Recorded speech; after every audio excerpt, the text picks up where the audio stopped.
ఒంగోలు జాతి అనేది ఏపీ ఆత్మ గౌరవానికి ప్రతీక అని ఎమ్మెల్యే ధూళిపాల నరేంద్ర అన్నారు. ఒంగోలు పశు ప్రదర్శన పోటీలకు విశేష స్పందన వస్తుందన్నారు. ఒంగోలు జాతి బ్రెజిల్ లాంటి దేశాల్లో అభివృద్ధి చేయడం జరుగుతుందన్నారు. ఒంగోలు పశు ప్రదర్శన పోటీలో మంత్రి అచ్చెన్నాయుడు ఇతర నేతలు పాల్గొన్నారు. వ్యాప్తంగా జాతీయ స్థాయిలో జరుగుతూ ఉన్న ఒంగోలు పశు ప్రదర్శన పోటీలకి పెద్ద ఎత్తున పశు పోషకులు ఈ కార్యక్రమంలో పాల్గొనడం జరిగింది. ఇప్పటివరకు 125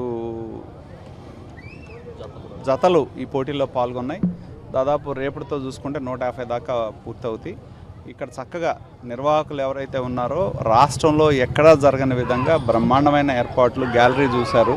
దాదాపు 5,000 మంది కూర్చోడానికి వీలుగా గ్యాలరీ ఏర్పాటు చేయటం కానీ, అలాగే ఎంతోమంది ఔత్సాహికులు ఈ పశు ప్రదర్శన పశు పోషకులను ప్రోత్సహించాలనే ఉద్దేశంతో చాలామంది దాతలు ముందుకొచ్చి మరి వారికి బహుమతులు ఇవ్వటం జరిగింది. విలువైన బైకులు కానీ రకరకాలుగా వాళ్ళకు ఉపయోగపడే మరి ఇది దాణా పెట్టే గిన్నెలు ఇవ్వటం, మొక్కలు ఇవ్వటం ఎక్కడా లేని విధంగా మరి ఇక్కడ జరిగిన మన బాలకోటేశ్వర స్వామి ఆశీస్సులతో ఈ ప్రాంగణంలో జరుగుతూ ఉన్న స్వర్గీయ ఎన్టీ రామారావు గారు, అలాగే మా తండ్రి గారు వీర చౌదరి గారి పేరు మీద జరుగుతూ ఉన్న ఈ జాతీయ స్థాయి పశు పోటీల్లో ఎంతోమంది పాల్గొనడం జరిగింది.